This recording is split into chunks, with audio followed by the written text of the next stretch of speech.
बोल बम हर हर बम बम। भोले बाबा के आशीष मिलल हम।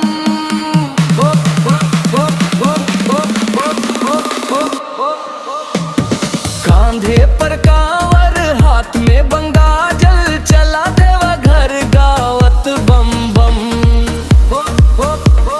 सावन के बदरिया छा गईल, भोले के नाम मनवा भा गईल। डमरू बाजे घंटी बाजे, हर भक्त बाबा के जयकारा लागे।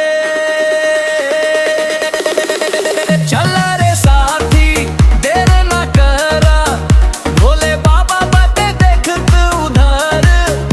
एक लो जल प्रेम से चढ़ीब, जीवन भर बाबा के कृपा पैब।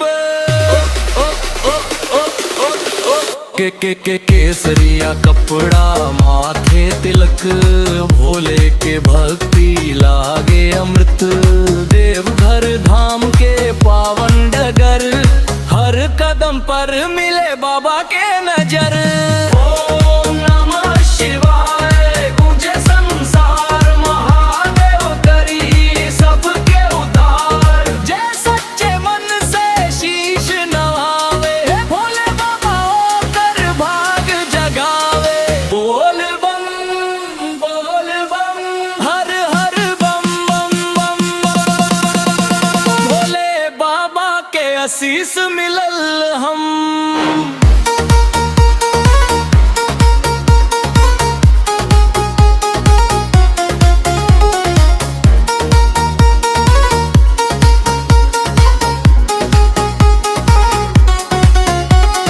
महादेव के कृपा बरसत रहे, हर भक्त के जीवन महकत रहे। कार हर हर महादेव बोल बम। हर मौलिक भक्ति गीत प्रेम से लिखा और प्रस्तुत किया है। बोल बम बोल बम। चल रे साथी देर न कर, भोले बाबा देते देख तू उधर।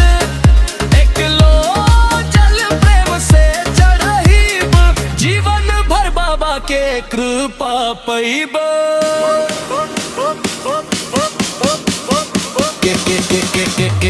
केसरिया कपड़ा माँ के कृत, भोले के भक्ति लागे अमृत।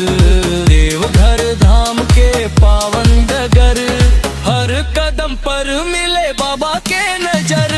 ओम नमः शिवाय गूंजे संसार, महादेव करिए सबके उद्धार। महादेव के कृपा बरसत रहे, हर भक्त के जीवन महकत रहे। गौर हर हर महादेव बोल बम। यह मौलिक भक्ति गीत प्रेम से लिखा और प्रस्तुत किया है।